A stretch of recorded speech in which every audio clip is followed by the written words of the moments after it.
This isn't just an ancient story, it's a saga of liberation, faith, and the birth of a nation, and it all starts with a cry for help. Hundreds of years had passed since Joseph brought his family to Egypt. Now, the Israelites, his descendants, were a vast people, so numerous that a new Pharaoh, who didn't know Joseph, saw them as a threat. He enslaved them, oppressing them with harsh labor, hoping to crush their spirit and control their numbers. But the more they were oppressed, the more they multiplied. In a brutal decree, Pharaoh ordered every newborn Hebrew boy to be thrown into the Nile. But one mother, Jochebed, defied the king. For 3 months, she hid her baby boy. When she could hide him no longer, she placed him in a waterproof basket and set him adrift among the reeds of the Nile, trusting God with his fate. The baby's sister, Miriam, watched from a distance. And who should find the baby? None other than Pharaoh's own daughter. She felt pity for the crying child and decided to adopt him, naming him Moses, which means to draw out, because she drew him out of the water. In a beautiful twist of fate, Miriam cleverly arranged for Moses' own mother to be his nurse. So, the future deliverer of Israel was raised in the very palace of the man who wanted him dead. As a young man, Moses saw the suffering of his people. One day, he witnessed an Egyptian beating a Hebrew. In a fit of rage, Moses killed the Egyptian and buried him in the sand. But his secret didn't stay hidden. When Pharaoh found out, Moses fled for his life to the land of Midian. There, he became a shepherd, married a woman named Zipporah, and settled into a quiet, simple life for 40 years. It seemed his destiny was forgotten. But God had not forgotten his people. Their cries reached heaven. One day, while tending his flock near Mount Horeb, the mountain of God, Moses saw an incredible sight, a bush on fire, but not burning up. As he approached, a voice called out from the flames, "Moses, Moses." It was God himself. He had seen the misery of his people in Egypt and was sending Moses to deliver them. Moses was full of excuses. "Who am I to go to Pharaoh? What is your name? What if they don't believe me? I'm not a good speaker." God answered every doubt. He revealed his sacred name, "I am who I am," and equipped Moses with miraculous signs. His staff would become a snake, his hand would become leprous and then clean again. And for his speech, God appointed his brother, Aaron, to be his spokesman. So, Moses and Aaron went to Pharaoh, delivering God's message, "Let my people go." Pharaoh's heart was hard. He scoffed, "Who is the Lord, that I should obey him?" Not only did he refuse, but he also made the Israelites work even harder. The stage was now set for a divine showdown. God would demonstrate his power over the gods of Egypt through a series of 10 devastating plagues. First, the Nile River, the lifeblood of Egypt, turned to blood. The fish died, and the water was undrinkable. Yet, Pharaoh's heart remained hard. Then came frogs, swarming the land, even in Pharaoh's palace. He begged Moses to stop them, promising to let the people go, but once the frogs were gone, he went back on his word. This pattern continued. Gnats, then flies, tormented the Egyptians, but the land of Goshen, where the Israelites lived, was untouched. A plague killed Egypt's livestock, but not a single animal of the Israelites died.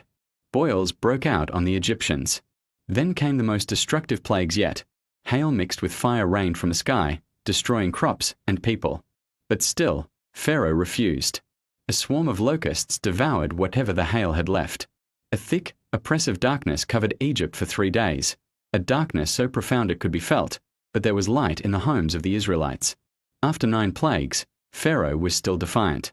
God announced one final, terrible plague, the death of every firstborn son in Egypt, from the firstborn of Pharaoh on his throne to the firstborn of the prisoner in the dungeon, and even the firstborn of the livestock. But God provided a way of escape for Israel. This was the first Passover. Each family was to take a perfect lamb, sacrifice it, and paint its blood on the doorposts of their home.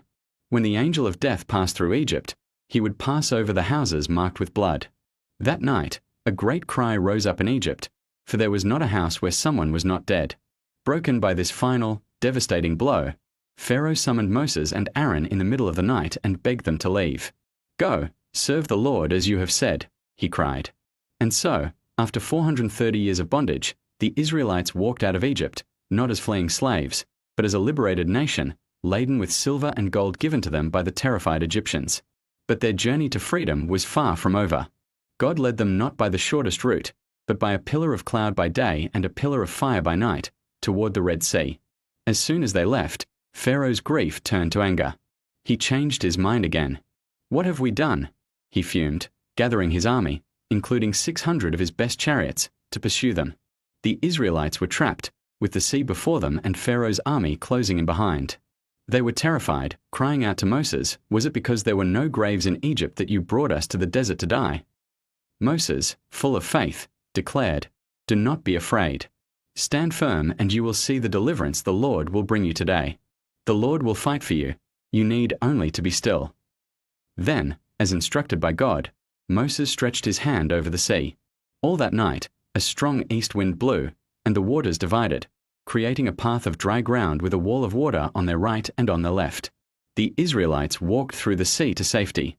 The Egyptians charged in after them, but once the Israelites were safely across, Moses stretched out his hand again. The waters crashed back, swallowing the entire Egyptian army. Not one of them survived. On the other side, the Israelites, led by Miriam, sang a song of victory and praise to God, their mighty Savior. Their celebration, however, was short-lived. The reality of the desert set in. They ran out of water and food. They grumbled against Moses and God. But God always provided. He turned bitter water sweet at Marah. He sent manna, a mysterious bread from heaven, every morning, and quail in the evening. He brought water gushing from a rock at Horeb. Then, at the foot of Mount Sinai, 3 months after leaving Egypt, God made a covenant with his people. The mountain was covered in smoke, thunder, and lightning, as God descended in fire. He called Moses up the mountain and gave him the 10 Commandments, the moral foundation for their new nation, written on 2 stone tablets. But while Moses was on the mountain, the people below grew impatient. They convinced Aaron to build them a golden calf, and they worshipped it, declaring, "This is your God, O Israel, who brought you up out of Egypt." When Moses came down and saw their idolatry, his anger burned. He shattered the stone tablets at the foot of the mountain.